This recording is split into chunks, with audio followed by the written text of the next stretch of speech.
اس سے پہلے دے چکے ہیں۔ یہ ہے سیرت المصطفیٰ ابراہیم سیالکوٹی کی، اس کا صفحہ نمبر ہے 100۔ اس کے حاشیے پر لکھا ہے، کہتا ہے ایک اہل حدیث نما مخفی ملحد مولوی صاحب نے، اہل حدیث مخفی ملحد، بے دین ہے، چھپا ہوا بے دین، لیکن اپنے آپ کو اہل حدیث ظاہر کرتا ہے، کہتا ہے ان مولوی صاحب نے مرزائیوں، قادیانیوں، نیچریوں اور جکڑالیوں کے نام، جو نام کے اہل قرآن کے بھی کان کاٹ دیے، یعنی یہ وہابی جو ہیں مرزائیوں سے بھی آگے ہیں، نیچریوں سے بھی آگے ہیں، چکڑالیوں سے بھی آگے ہیں، اور اس میں قرآن شریف کی صریح تحریف ہے جو ان مولوی صاحب کے ملحد ہونے کی کافی دلیل ہے۔ اس کا 100 صفحہ ہے نا، 144 اس کے 144 صفحے پر ایک اور حوالہ، صفحہ 144 سے اور نیچے حاشیے پر کہتا ہے جماعت اہل حدیث کے گستاخ ہیرو، گویا وہابیوں نے ایک تو گستاخ پیدا کیے اور وہ بھی کوئی نچلے درجے کے نہیں ہیں، ہیرو قسم کے گستاخ پیدا کیے ان لوگوں نے، جماعت اہل حدیث کے گستاخ ہیرو، نمبر 1 گستاخ۔ اور یہ کتاب ہے دیوبندیت عقائد، تاریخ و عقائد، طالب الرحمان آج بھی موجود ہے راولپنڈی کے اندر، اس نے کتاب لکھی ہے اور اس کے صفحہ 7 پر سبب تالیف لکھتا ہے،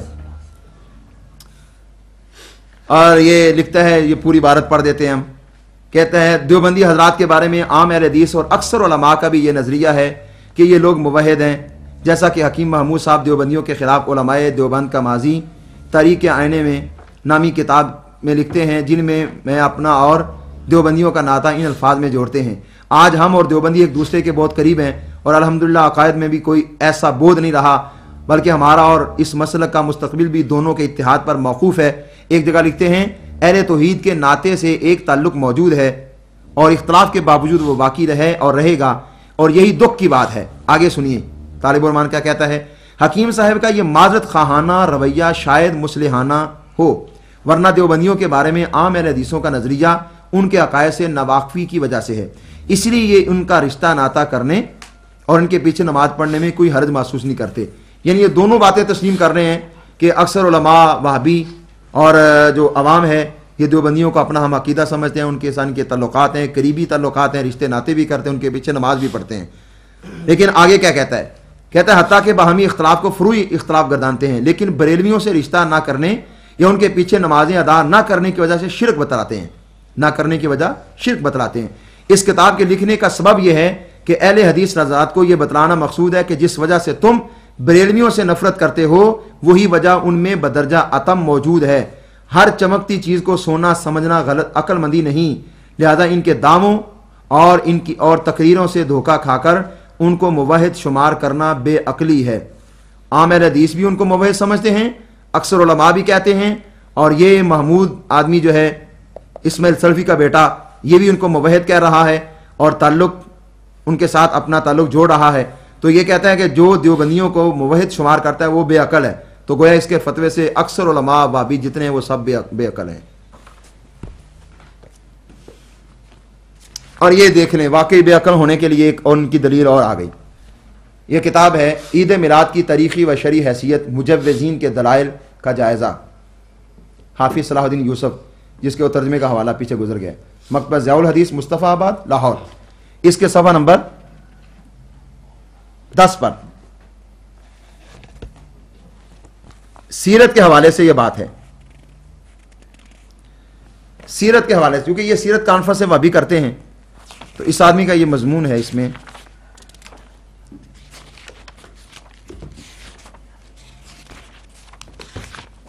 یہ زوال پذیر قوم کو سیرت گوئی کی نہیں سیرت سازی کی ضرورت ہے۔ اس مقالے کے اندر کیا لکھتا ہے مضمون میں اپنا، چونکہ یہ سال بسال ابھی سیرت جلسے کرتے ہیں سیرت کے حوالے سے، سیرت النبی کانفرنس، سیرت امام الہدا کانفرنس، سیرت امام المجاہدین کانفرنس، سیرت تاجدار انبیاء کانفرنس، یہ مختلف نام سے سیرت کے عنوان جما کر یہ سیرت کی کانفرنس کرتے ہیں۔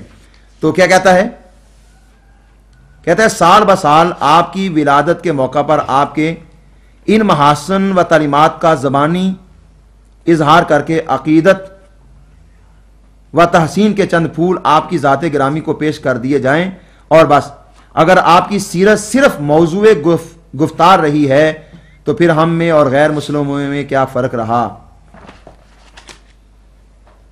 یہ نیچے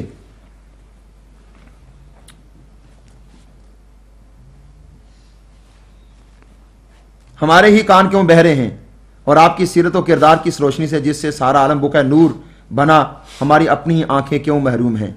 ایک تو اپنے آپ کو غیر مسلمانوں سے ملایا اور پھر یہ بتا رہا ہے کہ ہمارا ظاہراً نبی پاک صلی اللہ علیہ وسلم کی سیرت کا نام تو لیتے ہم، لیکن یہ ہے کہ حقیقتاً نبی پاک صلی اللہ تعالی علیہ وسلم کی سیرت سے ہمیں کوئی تعلق نہیں ہے.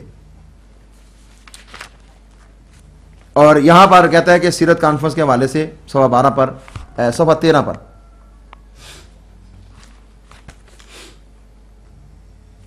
کہتا ہے کہ ہماری اس حرکت سے دنیا یا تو ہمیں ہی احمق تصور کرے گی کہ ہم یہ جو سیرت کانفرنسیں کرتے پھرتے ہیں اس وجہ سے لوگ ہمیں احمق یعنی بے وقوف تصور کریں گے. تو وہ یہاں پر سیرت کانفرنس کرنے والوں کو بے وقوف کہا ہے.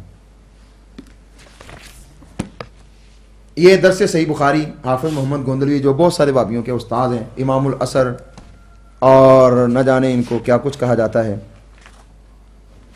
استاد الاساتذہ محدث الاثر حافظ محمد گوندلوی، یہ اپنے وہابیوں کے بارے میں اور ساتھ اپنے دوسرے بھائی دیوبندیوں کو بھی اس نے ملایا ہے.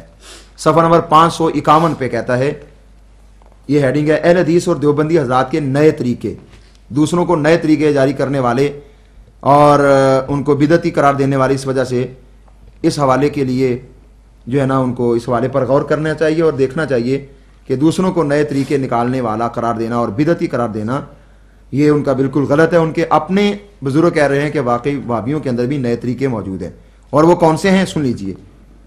کہتے ہیں ادھر اہل حدیث اور دیوبندی حضرات نے بھی نئے راستے تلاش کر لیے ہیں. انہوں نے عرسوں کی جگہ جلسے شروع کر دیے. ہمیں عرسوں کا تانا دیتے ہیں، کہتا ہے کہ یہ عرسوں کی جگہ جلسے کر رہے ہیں. ایک چھوٹا سا مدرسہ بنا لیا اور چند معروف واعظین کو بلا کر جلسہ کرا دیا اور لچھے دار تقریریں کرا دیں. اس طرح جلسہ کے انتظامات کے بہانے اچھا خاصا چندہ جمع کر لیا. 200-400 تشریف لانے والے واعظ صاحب کی خدمت اقدس میں پیش کر دیے اور باقی اپنی جیب میں. پیری مریدی کی جگہ جماعت نے لے لی اور عرس کی جگہ سالانہ جلسوں نے. اس طرح یہ دونوں متوازی چل رہے ہیں. یہ ساری باتیں فضول ہیں. تو یہ ساری حرکتیں وہابیوں کے اندر موجود ہے، فضول باتیں بھی اور فضول کام بھی، اور یہ چندہ جمع کرنے کا معاملہ بھی سارا ان کے اندر موجود ہے. اس طرح یہ تحریک آزادی فکر اسماعیل دہلوی کی،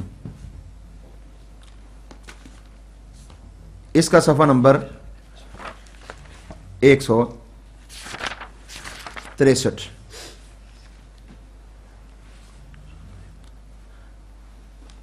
اپنے وہابیوں کے بارے میں لکھتا ہے. اسی مقام پر بعض حضرات بے حد غلو کرتے ہیں اور یہ غلو دونوں طرف سے ہو رہا ہے جس کی اصلاح ضروری ہے. یعنی یہ ہاتھ باندھتے ہیں سینے پر، تو اس کے بارے میں کہتا ہے کہ یہ دونوں طرف سے غلو ہو رہا ہے. یہ فوق السرہ یعنی ناف کے اوپر جو ہاتھ باندھتے ہیں نا بھابی، کہتا ہے کہ فوسورہ کے قائل تحت العنق یعنی گلے کے قریب باندھتے ہیں. یہ دونوں صورتیں نہایت بدنما اور مکروہ محسوس ہوتی ہیں. نماز کے اندر بھابیوں کا ہاتھ باندھنا جو گلے کے قریب لے جاتے ہیں یہاں تک باندھ دیتے ہیں، ایسے کہتے بالکل بدنما بھی ہے، مکروہ بھی ہے. کوئی جو اپنی نماز کو سنت کے مطابق کہتے ہیں ان کی اپنی نماز بھی سنت کے خلاف ہے، تو ان کی نمازیں بھی سنت کے خلاف ہیں اور یہ رسول اللہ صلی اللہ علیہ وسلم کے طریقے کے برعکس ہیں. ان کا سنت نبوی اور نماز نبوی کے ساتھ کوئی تعلق نہیں ہے. صفحہ 174 بھی دیکھ لیں اس کا. 174 پر اپنی جماعت غرباء اہل حدیث کے حوالے سے کہتا ہے، حضرات غرباء اہل حدیث کا تشدد اور غلو، غرباء اہل حدیث متشدد بھی ہیں اور غالی بھی ہیں، حد سے بڑھنے والے. اور 194 پر ایک نیا شگوفہ جو ہے نا اس نے چھوڑا ہے. یہ غیر مسلم اہل حدیث غیر مسلم بھی ہوتے ہیں. غیر مسلم اہل حدیث یہ آگے جو ہے نا وہ کھچ ماری ہے، حنفیوں کو بلا وجہ اس میں شامل کیا ہے، جبکہ اپنے بارے میں تو خود لکھ رہا ہے. کہتا ہے یہ دونوں قسمیں آج کل عام ہیں. اور نیچے کیا کہتا ہے، اہل حدیث عملاً بد بلکہ عقیدتاً غیر مسلم ہوتے ہیں، جھوٹ بد دیان